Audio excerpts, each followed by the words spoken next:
Bjarki með þetta eftir sigurleik á móti Haukum, hvernig líður núna?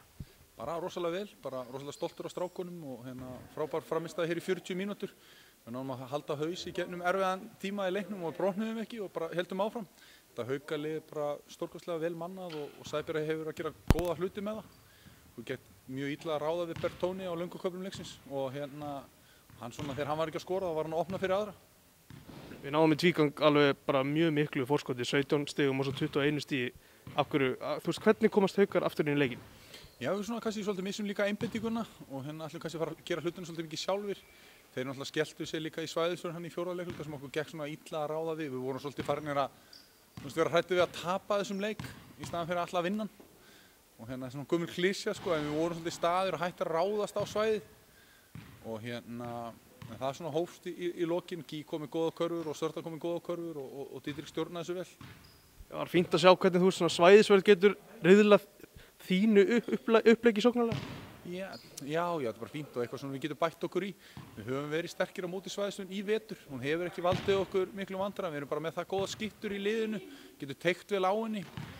En það virkaði vel í þessum leik hjá Sævaldi og bara allt, eins og ég segi, bara allt gút og svo þetta frábæra Haukalið. Ég sagði einhverju vitali, þetta væri nú hugsanlega bara besta lið sem hefði einhvern tíma fallið úr Dóminósdeildinni og ég held að það kemur ekkert óvart.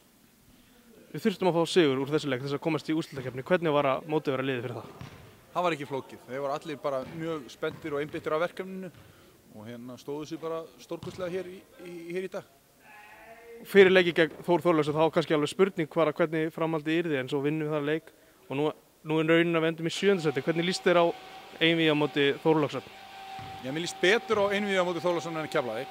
Ég get sagt þér það og Þór Þorláksson er frábært lið. Þeir eru búin að spila stórkostlega í allan vetur og það er ástæða fyrir því öðru sæti í deildinni. Og við unnum það góðan sigur í Þorláksson síðasta leik og eins og ég segi alltaf, við getum unnið öll í þessari deild og það er bara okkar að mæta undirbúnir og spila góðan körfubolta í 40 mínútur. Og það verður bara mjög skemmtilegt fyrir þessa ungu stráka Íslendinga í liðinu að takast á við úrslitakeppnina og því sem henni fylgir.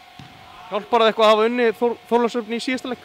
Ég held að gefi strákunum okkar smá kraft. Didrik verður náttúrulega í banni í fyrsta leik og þá þurfa bara aðrir menn að stíga upp og það er gott að Júlli sem stóð sér frábærlega í þessu leik verður meira og meira klár í slaginn með hverjum deginu sem líður.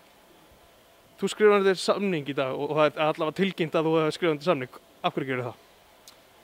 Stjórnin bauð mér samning sem ég þáði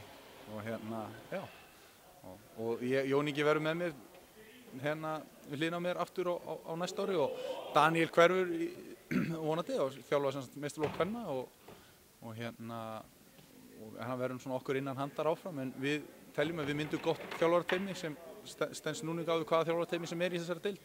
Þetta var tilboð sem þið gast ekki hafnað? Þetta var tilboð sem ég gat ekki hafnað. Takk fyrir þetta.